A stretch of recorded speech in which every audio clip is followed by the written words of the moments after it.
இந்திய அரசியலமைப்பின் தந்தை டாக்டர் அம்பேத்கர். இந்திய அரசியலமைப்பு அப்படின்னு சொன்னாலே அம்பேத்கருக்கு ஒரு தனி இடம் எப்பயுமே இருக்கும். அம்பேத்கர் வாழ்ந்த காலகட்டத்தில் தீண்டாமை அப்படிங்கிறது ஒரு மிகப்பெரிய ஒரு விஷயமா பார்க்கப்பட்டது. எந்த அளவுக்கு தீண்டாமை இருக்கும் அப்படின்னு சொன்னால், இப்போ ரோட்டில் தாழ்த்தப்பட்டவர்கள் நடந்து போனாங்க அப்படின்னு சொன்னால் அவங்கள யாரும் பார்க்கக்கூடாது, அவங்ககிட்ட யாரும் தண்ணி வாங்கி குடிக்கக்கூடாது, அவங்க பக்கத்தில் உட்காந்தாலே தீட்டு.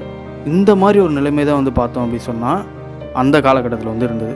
அந்த காலகட்டத்தில் அம்பேத்கர் மாதிரி ஒருத்தர் நல்லா படித்து ஒரு மிகப்பெரிய ஒரு ஆள் ஆகிறது அப்படிங்கிறது சாதாரண விஷயம் கிடையவே கிடையாது.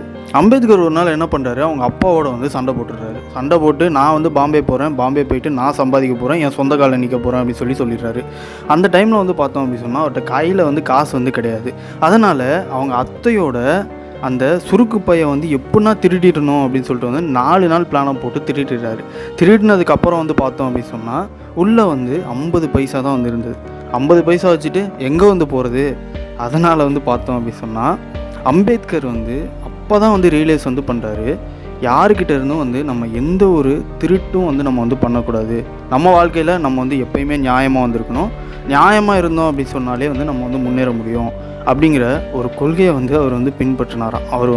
அவர் இறக்குற வரைக்கும் இந்த ஒரு விஷயத்தை அவர் ஃபாலோ பண்ணாராம்.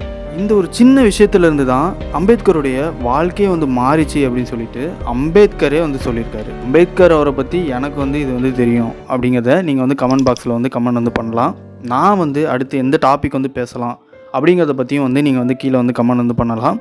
ஸோ எல்லா கமெண்ட்டையுமே நான் ரீட் பண்ணிப்பேன். மறக்காமல் சப்ஸ்கிரைப் பண்ணிடுங்க. அப்படின்னா தான் நான் டெய்லி போடுற வீடியோ உங்களுக்கு வரும். So thank you for watching family. Bye.